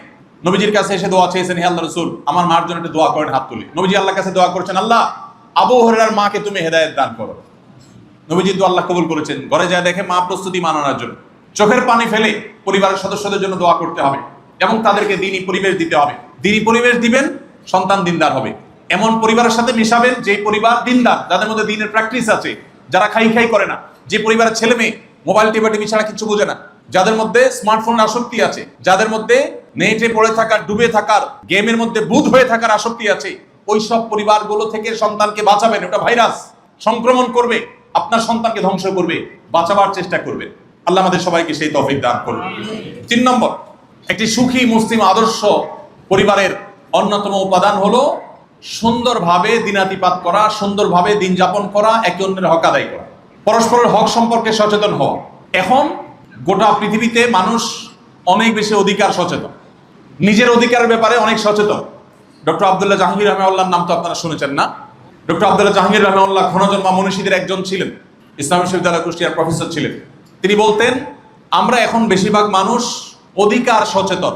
ইসলাম আমাদেরকে বলেছে মূলত কর্তব্য সচেতন হতে। কি হতে বলেছে? কর্তব্য সচেতন। আমার অধিকার নিয়ে সচেতন আমি হতেই পারি, দোষের বিষয় না, কিন্তু তার চাইতে বেশি আমাকে কর্তব্য সচেতন হতে হবে। এখন দেখবেন সবাই বলে আমার অধিকার, এটা বলে না আমার কর্তব্য। একটা সুখী দাম্পত্যের জন্য বা সুখী পরিবারের জন্য এই জিনিসটা সবচেয়ে জরুরি বিষয় যে সবাই কর্তব্য সচেতন হবে। একজন সন্তান চিন্তা করবে আমি বাবা মার কি কি অধিকার আদায় করার আছে সেটা আমি আদায় করব। এখন দেখবেন ছেলে মেয়েরা, বাচ্চারা অভিযোগ তোলে যে আমার বাবা এটা করলো না, আমার মা ওটা করলো না, আমার হক নষ্ট করলো। হ্যাঁ, তারা যদি অন্যায় করে থাকে আল্লাহর কাছে তারা দায়ী থাকবে, বাট আমি সন্তান হিসেবে আমার কর্তব্যকে আমি সেটা দেখবো। ঠিক একইভাবে আমাদের কাছে প্রায় সময় দেখি প্রশ্ন দেয়, প্রশ্ন দেখে আমরা বুঝতে পারি এই প্রশ্ন কোত্থেকে আসছে। প্রশ্ন পড়ার পর বোঝা যায় যে এই প্রশ্নের সূত্র কি। অনেকে প্রশ্ন লেখে, হুজুর স্ত্রীর অধিকার নিয়ে একটু আজকে ওয়াজ করবেন। এই প্রশ্ন পড়ে আমরা বুঝতে পারি এটা কোনো মহিলার প্রশ্ন, কারণ উনি স্ত্রীর অধিকার নিয়ে ওয়াজ করতে বলছেন, মানে স্বামীরা আজকে নিয়ে আসছেন আসামি হাজির। এখন হুজুর একটু আপনি ওয়াজ করে দেন যদি আমার জামাইটা মানুষ হয়ে যায়। আবার অনেকে প্রশ্ন লেখে, হুজুর স্বামীর অধিকার নিয়ে একটু কথা বলেন। এর মানে প্রশ্নটা করছে কে? পুরুষ। বউ আসছে আজকে ওয়াজ শুনতে, বউরে শোনাবে, এই জন্য সে তার কথা বলে। এইটা দেখা যায় না যে পুরুষ বলতেছে যে আমি একজন স্বামী, আমি আমার স্ত্রীর কর্তব্য কিভাবে আদায় করতে পারি, কি কি কর্তব্য আছে আমাকে জানায় দেন, যাতে কিয়ামত দিন আমার দাঁড়ায় থাকতে না হয়। এই মানুষ পাওয়া যায় না। যেই পরিবারে প্রত্যেকটা মানুষ কর্তব্য সচেতন হবে, সেই পরিবারের শান্তি অবধারিত। আল্লাহ সেই পরিবারে শান্তি দিবেনই দিবেন। আপনি যদি বলেন যে না আমি কর্তব্য সচেতন কিন্তু আমার সঙ্গী কর্তব্য সচেতন না, অসুবিধা নেই। যিনি কর্তব্য সচেতন না তিনি আল্লাহর কাছে দায়ী থাকবেন, কিন্তু আপনি কর্তব্য সচেতন, আপনার শান্তি নিশ্চিত। আপনি দুনিয়াতে কিছুই পাচ্ছেন না, আল্লাহর কাছে পাবেন। অনেক বোনরা আমাদের কাছে আসেন, চোখের পানি ফেলেন, কান্নাকাটি করেন, ভাই অশান্তির মধ্যে আছি। কি হয়েছে? স্বামীটা অমানুষ, শাশুড়িটা অমানুষ, দেবরটা অমানুষ, ননদটা অমানুষ, সব অমানুষ। আছেন অনেক আল্লাহর বান্দাবান্দি এরকম। আবার অনেক ছেলে পুরুষরা আসেন যে ভাই আমার এই অসুবিধা। আমি বলি এই অসুবিধা, এই দুঃখের কি কোনো শেষ আছে না নাই? শেষ নাই। কিভাবে শেষ হবে বলেন? আর কিছু না হোক, মৃত্যু আসলেই তো শেষ। মরার পরে কি আপনাকে আর টর্চার করতে পারবে? সে পারবে। তাহলে ইমানদারের সকল কষ্টের একটা শেষ আছে। কিন্তু আপনি যদি ধৈর্য ধারণ করেন, আপনি আপনার দায়িত্বটা পালন করে যাওয়ার চেষ্টাটা করেন, তাহলে আখেরাত আপনার খাড়া আছে না নাই? দুনিয়াতে জুলুমের বিচার আপনি নাও পেতে পারেন। স্বামীর জুলুমের বিচার শাশুড়ি করে না, মায়ের অত্যাচার স্বামী সেটা দেখে না। আল্লাহ কি দেখেন না? দেখেন না। আল্লাহ তাআলা বান্দাদের প্রতি কখনো জুলুম, অতএব আল্লাহ তাআলা জুলুম করবেন না। ঈমানদারের সান্ত্বনা। তাহলে ঈমানদার যদি পারিবারিকভাবে সুখী হতে চায়, সে চিন্তা করবে আমি আমার সঙ্গী, আমার সন্তান, আমার বাবা মা, আমার ভাই বোন, আমার পরিবারের সদস্যদের দায়িত্ব আমি সঠিকভাবে আদায় করছি কিনা, বাস এটা আমি দেখব। আমি আদায় করছি, সে না করলে সে আল্লাহর কাছে বুঝবে, আমারটা ক্লিয়ার থাকলো। আমি সবসময় আমারটার যোগ বিয়োগ করতে থাকবো। আমরা সবাই এরকম কর্তব্য সচেতন হবো তো ইনশাআল্লাহ। বেশিরভাগ মানুষকে শয়তান ওয়াসওয়াসা দেয়। কি দেয়? ওয়াসওয়াসা দেয়। আমি একটা কথা প্রায় বলার চেষ্টা করি, আপনারা কেউ ইবলিস দেখছেন? দেখেন নাই? আজকে দেখতে চান? দেখবেন? সিরিয়াস? ওকে, আসেন দেখি ইবলিস দেখা যায় কিনা। আমাদের সমাজে কিছু মানুষ আছে দেখবেন, পারিবারিক অশান্তি সৃষ্টি করার জন্য বিশাল ভূমিকা রাখে। একটা হাদিস সহিহ মুসলিমে আছে, আপনারা অনেকে শুনেছেন। শয়তান কোন পাপ মানুষকে দিয়ে করালে সবচেয়ে বেশি খুশি হয় আপনারা জানেন? শুনে রাখেন হাদিসটা। নবী করিম সাল্লাল্লাহু আলাইহি সাল্লাম বলেছেন, ইবলিসের সিংহাসন পানির উপরে। কিসের উপরে? পানির উপর। আমরা দেখতে পাই না, অলৌকিক, অদৃশ্য। ইবলিস তার শিষ্যদেরকে, তার চেলাদেরকে, তার সন্তান, অগণিত সন্তান, অজস্র, প্রত্যেক মানুষের পেছনে শয়তান আছে। তাহলে পৃথিবীতে অ্যাটলিস্ট যত মানুষ আছে কমপক্ষে এতজন শয়তান আছে। নবীজি সাল্লাল্লাহু আলাইহি ওয়াসাল্লাম এই হাদিস বলার পর এক সাহাবী প্রশ্ন করছে, ইয়া রাসূলুল্লাহ, তাহলে আপনিও তো একজন মানুষ, আপনার সাথেও কি একটা আছে? নবীজি বলেছেন, হ্যাঁ, আমার জন্য ইবলিসের যে কমান্ডার সে একটা বরাদ্দ করছে, তবে আল্লাহ আমাকে তার কাছ থেকে সেফ রাখছে, সে আমার কিছু করতে পারে না। তোমাদেরকে ক্ষতি করতে পারে, বাট আমাকে পারে না, আমাকে সেভ করছেন আল্লাহ তাআলা। নবী মাসুম, তাকে আল্লাহ নিরাপদে রেখেছে। তো ভাইরা, ইবলিস তার সিংহাসনে বসে তার চেলাদেরকে ছেড়ে দেয় মানুষদের মধ্যে। ইবলিসের কাজই হলো মানুষকে কি করা? বিপদগামী করা। আপনাদেরকে কি ইবলিসে ওয়াসওয়াসা দেয়? আপনারা টের পান? কখন টের পান? আন্দাজে বললেন তো অনেক। প্রত্যেকটা ভালো কাজ করতে গেলে দেখবেন মনের ভেতর থেকে একটা বাধা আসে না? কিন্তু আকামের সময় বাধাটা আসে না। খেয়াল করছেন? আল্লাহ কোরআনে বারবার করে কিন্তু ইবলিসের সম্পর্কে বলেছে যে ইবলিস তোমাদের জন্য আদুউম মুবিন। আদুউম মুবিন মানে কি ভাই? প্রকাশ্য শত্রু। দেখছেন কোনোদিন? কেমন কথা! জীবনে কোনোদিন দেখেন নাই? আল্লাহ বলতেছেন কোন শত্রু? কেন আল্লাহ বলেছেন? কারণ হলো এই শত্রুর শত্রুতা প্রতি মুহূর্তে আমাদের চোখের সামনে হয়, প্রকাশ্যে। সে অপ্রকাশ্য থাকতে পারে, বাট তার শত্রুতা কি? প্রকাশ্য, ওপেন সিক্রেট। একটা ছোট এক্সাম্পল দিই। আমি শয়তান দেখাবো, ওই জায়গায় যাচ্ছি, তার আগে আরেকটা আপনারা সাক্ষাৎ শয়তান দেখাই দিই। সেটা হলো শীতের সময় এখন, তাই না? ফজরের সময় যখন আজান হয়, তখন তো মনে চায় সব কম্বল, কাঁথা, সব আরামের সবকিছু ফেলে ঠান্ডা পানি দিয়ে উজু করে মসজিদে এসে নামাজ পড়ি। এটা তোমাদের সবার মনে চায় না? আরে তো সব সাক্ষাৎ আল্লাহওয়ালা, তাহলে এখানে আর ওয়াজ টোয়াজ করার দরকার কি রে ভাই? এরকম ফেরেশতা থাকলে সেখানে আর ওয়াজের দরকার নাই তো। সুবহানাল্লাহ। আমার তো এরকম হয় না ভাই, আমার তো উল্টা হয়। আমি তো ফজরের সময় উঠতে গেলে মনে হয় না আরেকটু শুই। আপনাদের এরকম হয়? তো একটু আগে বললেন যে হয় না। ওই যে বললাম দুনিয়াটা সব কি অভিনয়। আল্লাহ আমাদেরকে হেদায়েত দান করুন। ভাইরা আমার, আচ্ছা 24 ঘন্টার মধ্যে কোন সময়ের ঘুম সবচেয়ে আরামদায়ক? ঠিক ফজরের আগ মুহূর্তের সময়। আপনি দিনে ঘুমান, রাতে ঘুমান, কোন সময়ের ঘুমে তো আরামের। কম্বল গায়ে আছে, অ্যালার্ম দিছেন ফজরের, মুয়াজ্জিন আজান দিছে, সবই ঠিক আছে, ঘুমটাও ভাঙছে, কিন্তু ভেতর থেকে কেউ একজন যেন বলে যে এখন এই কম্বলতে বাইরে হলে মরে যাবে, দজ্জাত ফরি যাবি দে, বলে না কেউ একজন ভেতর থেকে? খেয়াল করে দেখেন, আল্লাহর কসম, আপনি একটু খেয়াল করলে আপনি দেখবেন কোন এক অদৃশ্য শক্তি আপনাকে টানছে। কিন্তু ওই সময় বন্ধুদের সাথে চিল করতে যাবেন, আগে থেকে সব সেট করা আছে যে 12টা 1 মিনিটে আতশবাজির আওয়াজে মানুষের বদদোয়া নিবেন, অনেক মানুষের কষ্টের কারণ হবেন, অনেক পশু পাখির কষ্টের কারণ হবেন, একটু ফুর্তির জন্য বহু মানুষ চোখের পানি ফেলবে, বদদোয়া দিবে। এই পশুত্ব করবার জন্য বন্ধুদের সাথে চুক্তি হয়েছে, অ্যালার্ম দিয়া শুইছেন। উঠে যেতে ভালো লাগে না খারাপ লাগে? বিপুল ভালো লাগে, ঠিক না? ঠিক। চিল করতে যাবেন, মৌজ মাস্তি করতে যাবেন, তখন আর উঠতে খারাপ লাগে না। কিন্তু নামাজের সময় দেখবেন খারাপ লাগে, লাগে না? লাগে না? নবী করিম সাল্লাল্লাহু আলাইহি সাল্লাম বলেছেন, মানুষ যখন শোয়, ফজরের সময় হয়, শয়তান তার কপালে 3টা গিরা দেয়। আমরা দেখি না, এগুলো অদৃশ্য গিরা। যখন মানুষ আরামের বিছানা ছেড়ে উঠে যায় নামাজের জন্য, একটা গিরা খুলে যায়। খেয়াল করবেন, যদি ফজরের সময় হিম্মত করে উঠে যান, সাহস করে উঠে যান, দেখবেন শরীরটা একটু হালকা হয়ে গেছে। তখনও গিরা 2টা থাকে। কয়টা থাকে? 2টা থাকে। এই তো হাদিস জানে লোক, ওই গিরাটা কখন খোলে? শয়তান এবার আপনাকে বলে, হায় হায় রে, কম্বল থেকে বাইরে হয়ে গেছে, এটারে তো শোয় রাখতে পারলাম না, এবার শয়তান সেকেন্ড ট্রাই দেয়। সেটা কি? সেটা হলো, ভাই তোমার মাথা ঠিক আছে? গিজার মিজার কিছু নাই তোমার বাসায়? যেই ঠান্ডা পানি, আরে হাত দিলে তো মরে যাবে, পাগল হয়ে যাবে, কেমনি হাত দিবা? ওরে আল্লাহ, উঠছেন ঠিক আছে কিন্তু কাচুমাচু করতেছে। হাই হাই, কি করা যায়? কারণ ইবলিস আপনাকে এখন তশকিল করতেছে। ইবলিস আপনাকে বিভিন্ন ভাবে বোঝাচ্ছে যে বাবা খবরদার, আপনি বিসমিল্লাহ পড়ে হাত দিয়ে ওযুটা করে ফেলেন, দেখবেন শরীর আরো হালকা হয়ে গেছে, গিরা আরেকটা খুলে গেছে। এরপরে শয়তান শেষ ট্রাইটা দিবে। এই পাগলারা তো ঠেকানো গেল না কোনোভাবেই, উঠছে আবার ওযুও করছে। এবার শয়তান নেক্সট শুরুতে দোকান নিয়ে হাজির হবে। শয়তান এবার মুফতি সাজবে, মুফতি, একদম আপনার মসজিদের মুফতির মতো একটা মুফতি সাজবে।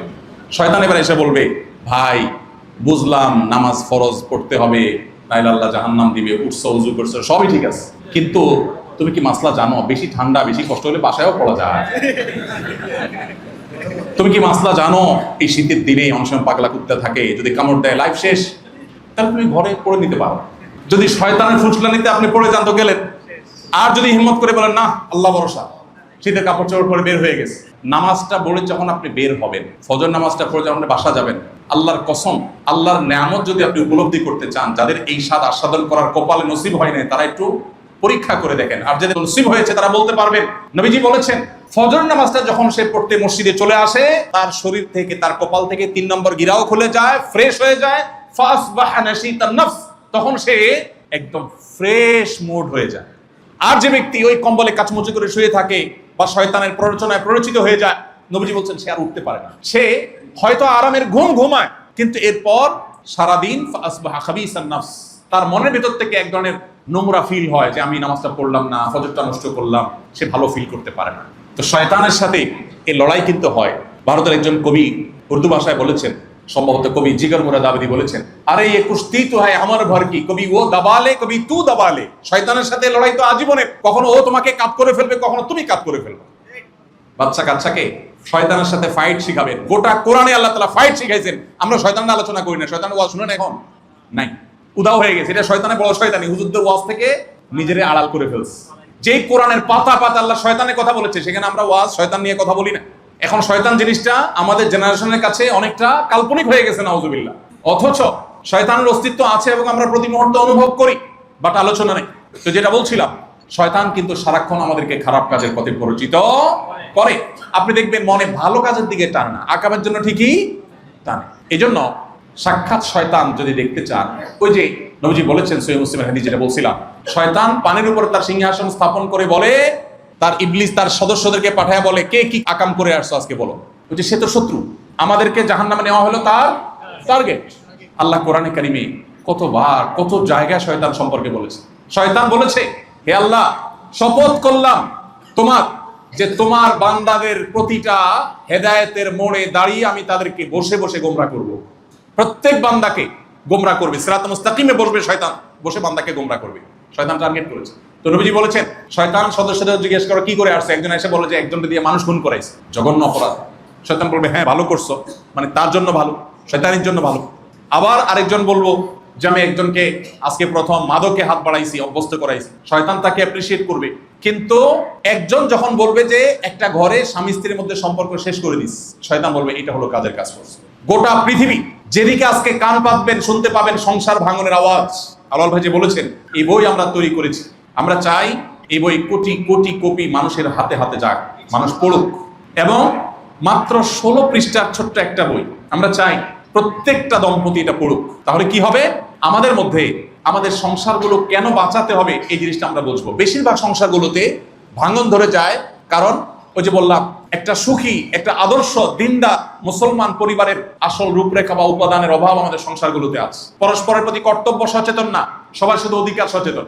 আমি একটা কথা সবসময় বলি, বিশেষ করে আমার বোনদেরকে, এই পুরুষ শাসিত সমাজে আমাদের বোনরা অনেকে নির্যাতিত, আবার অনেক সময় উল্টাটাও হয়, পুরুষ নির্যাতিত বেচারা বলতে পারেন, আছে না নেই? দাম্পত্য জীবনে শুরুর দিকে একটা ভিন্ন পরিবারের মানুষ আরেকটা পরিবারের মানুষের সাথে একসাথে থাকবে, ম্যাচ হবে, ব্যাটে বলে সব হবে, সবসময় হয় না, হয় অশান্তি হয়। এই অশান্তিগুলোতে ধৈর্য হারা হতে হয় না। আমি বলছিলাম সাক্ষাৎ শয়তান দেখানোর কথা, সাক্ষাৎ শয়তানের কথা বলছিলাম। অনেক ছেলেদেরকে বলবে যারা পর্দা মর্দা মানে না, নামে মুসলমান, তার বউ তার বন্ধুদের সাথে দেখা দেয়, আছে না নেই? কেমন মানুষ আপনি? আপনার বইয়ের ছবি তুলে ফেসবুকে দিচ্ছেন, কমেন্টে আপনার এক বন্ধু, আপনার ফেসবুক ফ্রেন্ড, সে লিখে দিচ্ছে, কি কি মাশাআল্লাহ। চোখের গুনাহ করে, চোখের জেনা করে কি লিখতেছে মাশাআল্লাহ। মানে কোথায় মাশাআল্লাহ বলবে আর কোথায় নাউজুবিল্লাহ বলবে এটা জানা নাই, মাশাআল্লাহ লিখছে। আর কি লেখে বলেন? Nice, beautiful. আর নামার দরকার নেই, থাকো। আচ্ছা, একজন নারীর সৌন্দর্য আর একজন পুরুষ, পরপুরুষ, গায়রে মাহরাম পুরুষ, তিনি কোন নারীর সৌন্দর্য অবলোকন করার পর তার মনের ভিতরে বাই ডিফল্ট একেবারে প্রকৃতিগতভাবে কি চিন্তা আসে? ফাতাবারাকাল্লাহু আহসানুল খালিকিন, না? কি বলেন, কি চিন্তা আসে? আপনারা জানেন না? সবাই জানেন। আপনি যখন অন্য কোন নারীর খোলামেলা পোশাকে দেখার পর আপনার মধ্যে বাজে চিন্তা আসে, কেউ যদি বলেন না ভাই এটা আসে কেন, এটা তো আপনার মনের সমস্যা, আপনি মন ঠিক করেন। হ্যাঁ, অবশ্যই আপনি মন ঠিক করা উচিত, কিন্তু দুনিয়ার সব মানুষের মন তো আমি নিয়ন্ত্রণ করতে পারবো না, পারবো? এখন এই যে একজন পুরুষ আরেকজন নারীর সৌন্দর্য অবলোকন করার পর, খোলামেলা দেখার পর তার মনের ভিতরে বাজে চিন্তা আসে, আসে না? আসে না? তো আপনি যখন আপনার স্ত্রীর সৌন্দর্য মানুষের সাথে শেয়ার করছেন, বন্ধুর সাথে শেয়ার করছেন, স্ত্রীর সাজা গোজা নিয়ে বলছেন দোস্ত এই যে তোর ভাবি, দোস্ত দেখে যা যা কমেন্ট করার করলো। দোস্ত যদি পুরুষ হয়ে থাকে আর সত্যবাদী হয়ে থাকে, ওর মনের ভিতরে আজ হোক কাল হোক বাজে চিন্তা আসবেই আসবে। যদি বলে না আমার মনে কোনো খারাপ চিন্তার নামগন্ধ কিছু আসে না, তাইলে হয় অসুস্থ আর না হলে মিথ্যুক। হয় মিথ্যুক, না হলে অসুস্থ। ঠিক না? ঠিক বলেন। যদি বলে না না আমার ফেরেশতা, আমার একেবারে সুবহানাল্লাহ মা বোন ফিল হয়, বাট এটা হলো ওই বিদ্যুতের 440 লাইনের মতো, এখন বিদ্যুৎ নাই, কখন আসবে তুমি নিজেও টের পাবা না। আল্লাহ তাআলা এমনি এমনি পর্দার বিধান দেন নাই।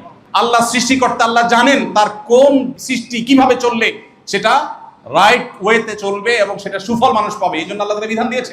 এখন যারা নিজেদের পরিবারের মধ্যে এই যে আপনার পর্দার কালচার নাই, পর্দার কৃষ্টি নাই, তারা তাদের স্ত্রীদের বন্ধুদের সাথে দেখা করান, আবার বন্ধুদের স্ত্রী তারা দেখবেন এদের মধ্যে অনেক সময় হয়, সব সময় না, বন্ধুকে দেখবেন অনেকে উস্কে দেয়, দোস্ত বা ভাই আপনার মতো এরকম রাজপুত্র, ইস যে কোনো মেয়ে আপনি বিয়ে করতে পারতেন, এটা কি আপনার কোত্থেকে করলেন? এটা হলো সাক্ষাৎ শয়তান, এটা হলো সাক্ষাৎ এই উস্কাই দিল আর কি, অশান্তি। আবার মহিলারা যায় বলবে কি, একটু সুন্দর সুন্দর হইলে ভাবি ইস আপনার মতো এত সুন্দর একটা মানুষ আপনি রাজপুত্র বিয়ে করতে পারতেন, যাক নসিবে যা আছে, এই একটু আলটা মেরে দিল আর কি। সাক্ষাৎ ইবলিস, সাক্ষাৎ। অন্যের পরিবারের মিথ্যা সুখের গল্প দিয়ে নিজের সংসারে অশান্তি করবেন না। বন্ধু আয়সা গল্প দেয় তার বউয়ের, তোর ভাবির সাথে আমার কি যে মহব্বত। আরে ভাই যতই বলো চুলাচুলি হয়ই হয়, ঝগড়া হবেই হবে, একটু হলেও হবে। নবীজি সাল্লাল্লাহু আলাইহি সাল্লাম স্ত্রীদের প্রতি অভিমান করে মসজিদে এসে শুয়ে রয়েছে, সাহাবী ওমর রাদিয়াল্লাহু তাআলার মধ্যস্থতা সেটা দূর হয়েছে, হয়েছে না? হালকা মনোমালিন্য তো হয়েছে, অভিমানও হয়েছে, এটা হবেই, এটা জীবনের অংশ। যদি কেউ বলে তাহলে সে হয়তো একটা দিক বলতেছে, তার অন্য অশান্তির দিক আছে যেটা আপনি জানেন। এই জন্য ভাইরা আমার, আল্লাহ কোরআনে কারিমে বলেছেন ওয়াশিরুহুন্না বিল মারুফ, তোমরা স্ত্রীদের সাথে সুন্দরভাবে যথাযথভাবে জীবনযাপন করবে। অনেক পুরুষ আছেন ছোট লোকই করেন, অনেক মহিলা আছেন ছোট লোকই করেন, খোঁটা দেওয়া, খোঁচাখুচি করা, দোষ চর্চা করা, এগুলো অনবরত করেন, আছে না নাই? আমি কোনো বিয়ে পড়াইলে সাধারণত যত বিয়ে পড়াই আমি কমন কয়েকটা কথা বলি, এর ভিতরে একটা কথা বলি, নতুন বর যেটা বিয়ে করছে ওটার হাত ধরে বলি, ভাই শোনো সুখে থাকতে চাও তো? হ্যাঁ হুজুর সুখ তো চাই। একটা সূত্র বলে দিই তোমার, কি? আজকে যায় বউর হাতে মুড়ি ধুয়ে দেবা, হাতে হাত রেখে বায়াত নিবা যে আপনার আনুগত্যের অঙ্গীকার করিলাম চিরতরে, ব্যাস লেটা চুকে যাবে, তোমার শান্তি পৃথিবীর কেউ ঠেকাতে পারবে না। আমাদের অফিসে যত ফোন আসে, আলেমদের একটা টিম আছে, তারা এই ফ্যামিলি কাউন্সিলিং, পারিবারিক ঝগড়া ঝাঁটি, তালাক, এগুলো নিয়ে কাজ করে। এগুলা যে দেখভাল করে একজন আলেম আছেন আমাদের, বেচারা অবিবাহিত, তো তারা আমি প্রায় বলি এই তুমি বিয়ে করবা না? সে বলে সে বিয়ে করার স্বাদ মিটে গেছে আমার, ফোনে স্বামী স্ত্রী যা হয় এগুলা শুনতে শুনতে আমার সাহস শেষ। তো সে বলে সে তবে একটা লাভ হয়েছে আমার, এই ফ্যামিলি কাউন্সিলিং এবং পারিবারিক ঝগড়াঝাটি এগুলো নিয়ে কাজ করে আমার একটা এক্সপিরিয়েন্স হয়েছে। বললাম কি এক্সপিরিয়েন্স? বলে যে আমি দেখছি যেই পরিবারে স্বামী বউয়ের কথা মতো চলে সেখানে কোনো অশান্তি নেই, অশান্তি হয় ওখানে যেখানে স্বামী বউয়ের হাতে মুড়ি ধরে নেই, সেখানে শুধু কি হয়? অশান্তি। দেখুন আল্লাহ তাআলা এই জন্য বলেছেন ওয়াশিরুহুন্না বিল মারুফ, হে স্বামীরা তোমাদের স্ত্রীদের সাথে তোমরা সুন্দরভাবে সংসার করবে, জুলুম করবে না, অনেক পুরুষ আছে খোঁচাখুচি করেন, আছে না নাই? কত খোঁচাখুচি যে আছে। আবার একই আইটেম মহিলাদের মধ্যেও আছে। খোঁচাখুচির আমি 50টা নজির দেখাতে পারি। আপনি এক সাবজেক্ট দিয়েছেন, ফজর পর্যন্ত আলোচনা করলে শেষ হবে না। খোঁচাখুচির একটা নজির বলি। মনে করেন বউয়ের বাপের বাড়ির থেকে খোঁজ খবর নেয় নাই, হয় না এরকম? বউ অসুস্থ, আপনার শালা সম্বন্ধে তারা ফোন দেয় নাই, খোঁজ খবর নেয় নাই, আসে নাই। অনেক স্বামী আছে স্ত্রীকে ওইটা দিয়ে খোঁচা মারে, আছে না? তোমার ভাইটা আসলো না, তোমার আব্বা একবারও ফোন দেয়নি, তোমার মা আজ 4টা দিন তুমি বিছানা শোয়া, একটা বার ফোন দিল না, বলে কি বলে না? এখানে অনেক আসামি আছেন এ কাম করেন। আল্লাহর জমিনে যদি 10টা ছোট লোকই থাকে, এটা তার মধ্যে একটা। আপনি কোন অধিকার আপনার স্ত্রীকে এই কথা বলেন? আপনি যদি ভালো আদর্শ স্বামী হয়ে থাকেন, আপনি যদি ভালো মুসলমান হয়ে থাকেন, তাহলে আপনার কর্তব্য স্ত্রীকে বরং সান্ত্বনা দেওয়া।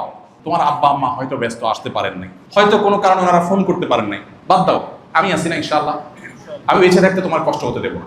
এটা হলো আদর্শ স্বামীর কাজ। আর বেআদব স্বামীর কাজ হলো কি? খোঁচা দেওয়া। কোনো মেয়েকে তার বাপের বাড়ি থেকে খবর না নিলে তার কি সুখ লাগে? সে তো এমনি মনে কষ্ট আছে, তার মুখটা ছোট। এর মধ্যে যখন আপনি আবার বলবেন তার মুখটা কি ছোট হবে না বড় হবে? ঠিক একই কাজ মেয়েরাও অনেকে করে। মেয়েরা খুশি হয়ে যায় না, আবার যে আমাদের পক্ষে বাজে এসে গেছে। মেয়েরা অনেকে করে, বেশি আর কম তো আপেক্ষিক। অনেক মেয়েরা করে, কিভাবে করে? আচ্ছা, তুমি তোমার ভাই বোনের জন্য কি না করছো, কিন্তু তোমার ছেলেদের জন্য একটু বিষও কোনোদিন এরা কিনে দিছে? কোনোদিন বলে না? বলে না? তুমি তোমার এই বাপ মার কথায় কি না করলা, সব করলা, কিন্তু এরপরও ওই ছেলের দিকেই টানে, বলে কি বলে না? এটাও আরেক অমানসিকতা এবং অভদ্রতা, অসৌজন্যতা এবং মুসলমান সুলভ আচরণ না। কারণ আপনার স্বামী তার ভাই বোন দ্বারা যদি নিগৃহীত হয়, তার কাছে কি ভালো লাগে? তাহলে আপনার দরকার সান্ত্বনা দেওয়া। বাদ দাও, ভাই ব্রাদার ওরা ভুল করছে, একসময় বুঝবে হয়তো, আর না বুঝবে না বুঝুক, ওরা তোমার হক নষ্ট করছে, ওরা আল্লাহর কাছে দায়ী থাকবে। তুমি টেনশন করবে না, আল্লাহ ভরসা, আমরা সুখেছি, আমাদের কোনো চাহিদা নাই, আল্লাহর কাছে পাইলেই হলো। তুমি তো আল্লাহর জন্য করছো, ওদের ফিডব্যাকের জন্য করো নাই। সো ওরা কিছু দিলে দিল, না দিলে নাই, ওরা আল্লাহর কাছে বুঝবে, আমাদের তুমি টেনশন করিও না। এটা হলো আদর্শ স্ত্রীর কথা। আমরা প্র্যাকটিস করবো তো ইনশাআল্লাহ। এরকম আমি অন্তত 50টা উদাহরণ এখন দিতে পারবো যে আমাদের সংসারগুলোতে যে পরিমাণ ছোট লোকই হয়, নামাজি মানুষরা এই ছোট লোকই অনেক সময় করে, রোজাদার মানুষরা করে। মনে রাখবেন, দাড়ি কতগুলো লম্বা হইল আর নামাজ কতগুলো, এর মাধ্যমে শুধু দিনদার হয় না। মানুষের দিনদারিতা প্রকাশের সবচেয়ে বড় সূত্র হলো তার আখলাক, তার আচরণ। নবীজি বলেছেন, মা মিন শাইইন ইউদাউ ফিল মিজান ইয়াউমাল কিয়ামাতি আসকালু মিন হুসনিল খুলুক। কিয়ামতের ময়দানে উত্তম আচরণের চাইতে ভারী কোনো আমল আর হবে না। এজন্য বউকে কখনো শ্বশুরবাড়ির বিষয়ে ছোট করবেন না, আর স্বামীকেও মেয়েরা কখনো শ্বশুরবাড়ি, ভাই, দেবর, আপনার শ্বশুর শাশুড়ি, তাদেরকে দিয়ে কখনো ছোট করবেন না, বরং সব সময় শ্বশুরবাড়ির তারিফ করবেন। সারাদিন কি করবেন? তারিফ করবেন, তারিফ আর তারিফ বউয়ের কাছে, যে আপনার শ্বশুর শাশুড়ির মতো মানুষ হয় না, আপনার শালার মতো মানুষ পৃথিবীতে আর নাই, শালা একটাই আছে দুনিয়াতে, শালি এইটাই। আর রান্নার শ্বশুরবাড়ি, ওহ, এর চেয়ে মজা দুনিয়াতে কোথাও নাই, শুধু তারিফ করবেন। আমাকে এক বড় ডাক্তার, একজন বড় শিল্পপতি, দেশের একেবারে প্রথম 5-10 জনের মধ্যে একজন হবে, আমাকে এই বুদ্ধি শিখাইছে। বলছে, হুজুর, আপনারা হুজুর মানুষ বিভিন্ন জায়গায় যায় যায় খান, পরের বাড়িতে অনেক বেশি খাওয়া লাগে আপনাদের, না খাইতে উপায় নাই, মানুষ খাইতে বলে। তো আমি একজন ডাক্তার হিসাবে, উনিও পপুলার মানুষ, জনপ্রিয় মানুষ, অনেক পয়সাওয়ালা মানুষ, বলে যে আমিও বিভিন্ন জায়গায় খাওয়াটাও লাগে, যাই খাই আমি বাসায় এসে বউরে বলি, দেখো 5 স্টারে খাই আসছি, মাগার আমার পেট ভরে নাই, রাত 12টা বাজছে ঠিকই, কিন্তু তোমার একটু ডাল ভাত লাগবে। বলে যে হুজুর, এটাতে আমার সংসারে যে পরিমাণ শান্তি, এটা আপনাকে ভাষায় বুঝতে পারবো না। আমি বললাম, দারুণ আইডিয়া তো, এটা এখন অ্যাপ্লিকেশন শুরু হয়ে গেছে। আমি কোথাও গেলে, আজকে এই যে বিকালে ভাইয়ের সাথে আমি ফ্লাইটে আসছি, আমি বাসার থেকে 2 বাটি খাবার নিয়ে আসছি। একটাতে সকাল নাস্তা খাই জমা পড়াইছি, আর এয়ারপোর্টে ঢোকার আগ দিয়ে দুপুরের লাঞ্চ গাড়িতে বসে করছি, কারণ বাসা থেকে নিয়ে আসছি। অতএব দাম্পত্য জীবনে সুখ শান্তি পার্জন খুব বেশি কিছু করা লাগে না। মেয়েরা চায় স্বীকৃতি এবং স্বামী স্ত্রী একে অন্যকে অসম্মান না করা। এগুলোর জন্য উন্নত মুসলমান হওয়া জরুরি। নামাজে কালামে মুসলমান এখন বহু আছে, আখলাকওয়ালা মুসলমান নাই। আখলাকওয়ালা মুসলমান খুব কম। আকীদা সহি এই মুসলমানও পাওয়া যায়, কিন্তু আখলাকওয়ালা মুসলমানের সংখ্যা খুবই নগণ্য। আখলাক কিন্তু ভিন্ন জিনিস।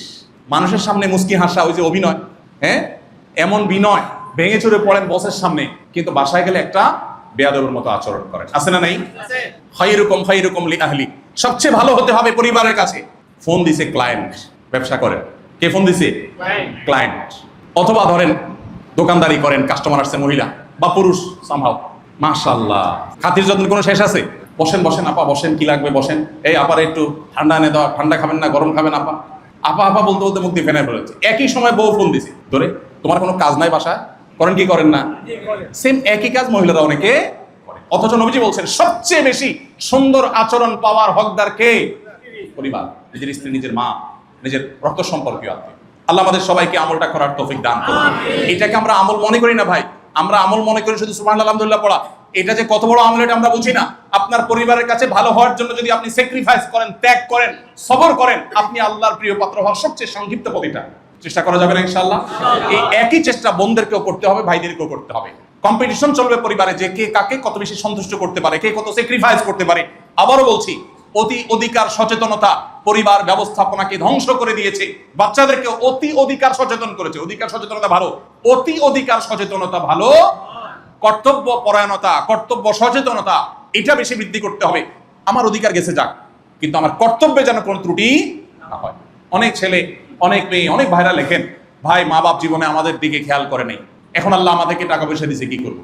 আমি বলি, মা বাপ খেয়াল করে না, সে আসামি আল্লাহর কাঠগড়া। কেন সন্তানের প্রতি খেয়াল করলো না? তার কর্তব্য ছিল, সে আল্লাহর কাছে দায়ী থাকবে। বাট আপনি আপনার সন্তানের সাথে মা বাপের 16 আনা আদায় করে দেন, আপনি রিওয়ার্ড ঠিকই পাবেন। চেষ্টা করা যাবে না ইনশাআল্লাহ? তাহলে 3 নম্বর, একটা আদর্শ মুসলিম পরিবারের মূল উপাদান হলো সুন্দরভাবে জীবনযাপন করা এবং একে অন্যের অধিকারের ব্যাপারে সচেতন হওয়া। অর্থাৎ আমার স্ত্রীর কি অধিকার আছে আমার কাছে, আমার স্বামীর কি অধিকার আছে আমার কাছে, আমার সন্তানের কি অধিকার আছে আমার কাছে, আমার বাবা মার কি অধিকার আছে আমার কাছে, ভাই বোনের প্রতি কি অধিকার আছে, আমি সেটা খুঁজবো। আমার কি পাওনা আছে সেটা না, সেটা চাইতে বড় কথা হলো আমার কর্তব্য কি আছে। আল্লাহ আমাদের সবাইকে তৌফিক দান করুন। 4 নম্বর আদর্শ মুসলিম পরিবারের উপাদান হলো আমানত এবং দায়িত্বশীলতা। নবীজি সাল্লাল্লাহু আলাইহি ওয়াসাল্লাম একটা প্রসিদ্ধ হাদিস আপনারা শুনেছেন, বুখারীতে আসছে। তিনি বলেছেন, আলা কুল্লুকুম রাইন ওয়া কুল্লুকুম মাসউলুন আন রাইয়াতিহি। তোমাদের সবাই দায়িত্বশীল এবং সবাই তার দায়িত্ব সম্পর্কে আল্লাহর কাছে জিজ্ঞাসার মুখোমুখি হতে হবে। নবীজি বলেছেন, তোমাদের যারা আমির, যারা দায়িত্বশীল, জনগণের দায়িত্বে, মানুষের দায়িত্বে যারা আছে, ওয়া মাসউলুন আন রাইয়াতিহি, তারা কিন্তু তাদের প্রজাদের বা অধীনস্থদের মানুষদের সম্পর্কে আল্লাহর কাছে জিজ্ঞাসাবাদের মুখোমুখি হবে। আর একটা পুরুষ, সে তার পরিবারের সদস্যদের ব্যাপারে দায়িত্বশীল হবে, তাদের দেখভাল করলো কিনা, ভরণ পোষণ দিল কিনা, চিকিৎসা খরচ ব্যয় করলো কিনা, দিনদারিতা দিল কিনা, এগুলো তাদেরকে করতে হবে। ঠিক একইভাবে একজন নারীর কর্তব্য তার স্বামীর সম্পদ, স্বামীর অগোচরে নিজের ইজ্জত সম্ভ্রমের হেফাজত, এগুলো সে করবে, তার সন্তানদের দেখভাল সে করবে। এই দায়িত্বশীলতার বোধ, এটাই এতক্ষণ বললাম কর্তব্য সচেতনতা, যে আমি দায়িত্বশীল হব, দায়িত্বশীল আচরণ করব। এটা যদি করি, সংসারে শান্তি অটোমেটিক আসবে ইনশাআল্লাহ। প্রিয় ভাইরা আমার, আমাদের অনেক ভাইরা আছে, ছেলে মেয়ে এবং পরিবারের দিনদারিতার ব্যাপারে তার কোনো খোঁজ খবর নেই। ছেলে ভালো স্কুলে চান্স পেলো কিনা এটার জন্য শহীদ হয়ে যাবে, ভালো কলেজে চান্স পেলো কিনা এটার জন্য পাগল হয়ে যাবে, ভালো ইউনিভার্সিটিতে চান্স পেলো কিনা এটার জন্য পাগল হয়ে যাবে, পরীক্ষা ভালো রেজাল্ট করলো কি করলো এর জন্য পাগল হয়ে যাবে। ভাই ঠিক আছে, এগুলোর জন্য চেষ্টা করেন, কিন্তু পাগল হওয়ার আইটেম এটা না। পাগল হওয়ার আইটেম হলো ছেলে আমার আল্লাহকে চিনে না, আমি পাগল হয়ে যাব। ছেলে আমার ফজর নামাজ পড়ে না, আমি পাগল হয়ে যাব। মেয়ে আমার খারাপ পথে যাচ্ছে, আমি অস্থির হয়ে যাব। এটা হলো পাগলামির আইটেম ভাই। আমি আমার ছেলে মেয়েদের কি বলে দিয়েছি, পরীক্ষা পাস করছো কি ফেল করছো এটা আমার কাছে অনেক বড় ম্যাটার না। হ্যাঁ, চেষ্টা করবে অবশ্যই ভালো ফলাফল করার, সেটা আমি উৎসাহ তোমাকে দেই। তোমার চেষ্টার যে কোনো ত্রুটি ছিল না, চেষ্টা তুমি করছো, এরপরে পরীক্ষা খারাপ ফলাফল হয়েছে, আমরা বাসায় বিয়ের রান্না করে পার্টি দিব, কোনো অসুবিধা নেই। কিন্তু তোমার চেষ্টা যেন ঠিক থাকে, তুমি সঠিক রাস্তায় যেন থাকো, ব্যাস, দ্যাটস ইট।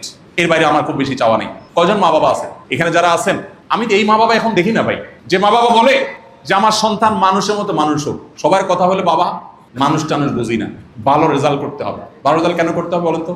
কেন করতে হবে? ভালো একটা চাকরি পাওয়ার জন্য। ভালো চাকরি কেন লাগবে? ভালো একটা ঘরের মেয়ে বিয়ে করার জন্য, ভালো একটু ভাবসাবের জন্য। নিজে টাকার মেশিন, ছেলে মেয়েও কিসের মেশিন হোক? টাকার মেশিন হোক। অথচ বহু পরিবার ছেলে মেয়ে অনেক বড় টাকার মেশিন হয়েছে, ঠিকই আছে, কিন্তু মা বাবা ওই যে নয়ন জোড়ানো সন্তান হয় ভাবসাব।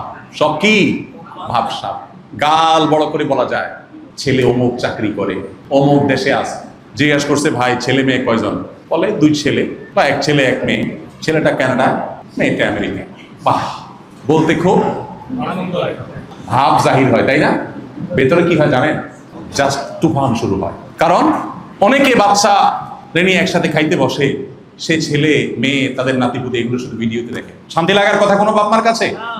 ভাইরা আমার, ভাবসাবটা আমাদেরকে শেষ করে দিয়েছে। এই জন্য পরিবারের সন্তানদেরকে, পরিবার সদস্যদেরকে দিনদার বানাবার চেষ্টা করতে হবে, ঠিক আছে না ইনশাআল্লাহ?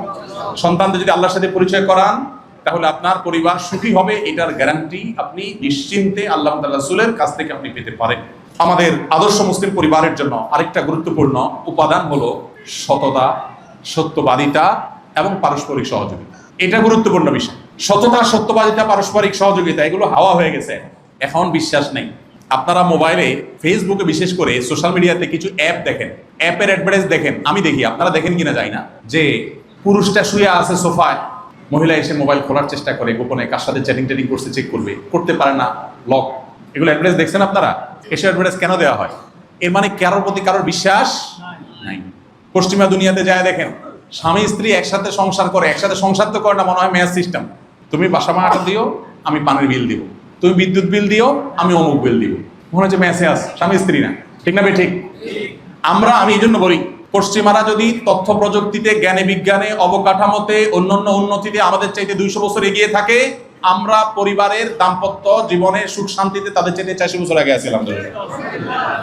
কিন্তু এটা ধ্বংস হয়ে যাচ্ছে, কারণ পশ্চিমা কালচারকে আমরা আলিঙ্গন করছি। এই জন্য ইসলামের পথে আমাদেরকে ফিরে আসতে হবে। আল্লাহ আমাদের সবাইকে সেই তৌফিক দান করুন। একটা সুখী দাম্পত্য জীবনের জন্য এটা খুবই জরুরি, পারস্পরিক সহযোগিতা করা। কারা কারা বাসায় কাজ করেন হাত তোলেন দেখি, যাদের ফ্যামিলি আছে। কয়টা হাত উঠছে? এদের ভিডিও করে বাসায় পাঠানো উচিত। হাত নামান, আল্লাহ জানে কোনটা কোনটা সত্যি উঠেছে। জীবনে একবার করছেন কিনা? আমাদের নবী করিম সাল্লাল্লাহু আলাইহি ওয়াসাল্লাম বাসায় মেয়েদের কাজে সহযোগিতা করতেন। এখন আপনি ঢুকেন মোবাইল টিপতে টিপতে, মোবাইল কান, হ্যাঁ হ্যালো বলতে বলতে ঢুকতেছে, আবার বাইরের সময় মোবাইল কান দিয়ে বাইরে হচ্ছে, কেউ সময়। আমি আজকে ঢাকার বাইরে আসছি, নাহলে আমার মাগরিব টু এশা বাচ্চাদের সাথে ব্যাডমিন্টন খেলা, অন্য সব কাজ সারাদিন বাদ যাইতে পারে, এটা বাদ যাওয়ার কোনো সিস্টেম নেই। সেদিন একটা খুব গুরুত্বপূর্ণ মিটিং ছিল, রাষ্ট্রীয় একটা গুরুত্বপূর্ণ মিটিং ছিল সরকারের উচ্চ পদস্থ লোকদের সাথে। আমি বললাম ভাই সব ঠিক আছে, বাট বাচ্চাদের খেলার সময় কোনো মিটিং সিটিং করতে পারবো না, আমার আগে ছেড়ে দিবে, কারণ আমার বাচ্চাদের সময় দিতে হবে। আমি যখন ওদের সাথে খেলার সময় দিব না, ওরা তো বাজে পোলাপানের সাথে মিশতে যাবে, ওরা বন্ধু কোথায় পাবে? ওদের বন্ধু আমি। বেশিরভাগ মানুষ, পুরুষরাও মহিলাদেরকে সময় দেয় না, মহিলাও পুরুষদেরকে সময় দেয়। মহিলা তার বান্ধবী নিয়ে ব্যস্ত, ইউটিউব নিয়ে ব্যস্ত, কোন আইটেম কেমনে রান্ধবে সেই আইটেম নিয়ে ব্যস্ত, পুরুষের দিকে তাকানোর সময় নেই। আর পুরুষও তার জগৎ নিয়ে ব্যস্ত, পরস্পরকে আমরা সময় দেই না, অথচ এটা খুব বেশি দরকার। একটা সুখী দাম্পত্য জীবনের জন্য এটা আবশ্যক। মোবাইল ফোন জোন সিস্টেম চালু করেন বাসায়, ফোন জোন। ল্যান্ডলাইন ছিল যখন, তখন আমরা কি করতাম? একটা জায়গায় টেলিফোন থাকতো, ওখানে যায় কথা বলে আবার রেখে আসতাম। আর এখন মোবাইল নিতে নিতে টয়লেটে, বিছানায়, খাওয়ার টেবিলে, কোথায় নেই, সব জায়গায় মোবাইল। এই আসক্তি আমাদেরকে ধ্বংস করে দিয়েছে। এই জন্য এটা থেকে আমাদের বেরিয়ে আসতে হবে। উত্তম আদর্শ মডেল হওয়া এটা পরিবারের জন্য খুব জরুরি একটা বিষয়, বিশেষ করে বাচ্চাদের জন্য। বাচ্চারা কিন্তু শুনে শিখে না, তারা দেখে শিখে। বাচ্চারা কিতে শিখে? দেখে শিখে, শুনে শিখে না। লিকচার দিবেন লম্বা লম্বা, করবেন উল্টা পাল্টা, বোরে গালি দিবেন, বাচ্চা শুনবে গালিটা, ও কিন্তু গালিটাই শিখবে। মিথ্যা কথা বাচ্চার সামনে বলবেন, আর বাচ্চারা বলবেন বাবা মিথ্যা বলতে হয় না, তখন বাচ্চা মনে করবে যে এটা কথার কথা, মূলত ওইটাই করতে হয় যেটা বাপ করতেছে। ঠিক না? ঠিক।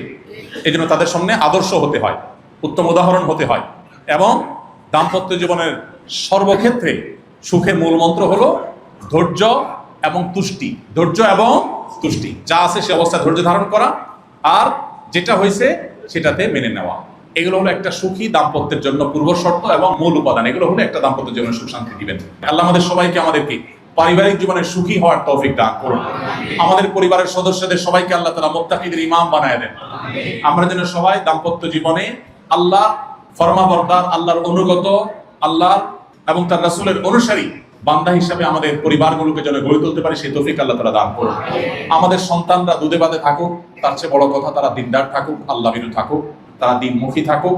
তাহলে ইনশাআল্লাহ এই পরিবার আপনার পরম সুখের কারণ হবে, এই পরিবার আপনার কাছে উপভোগ্য হবে। আল্লাহ আমাদের সবাইকে আমাদের তৌফিক দান করুন।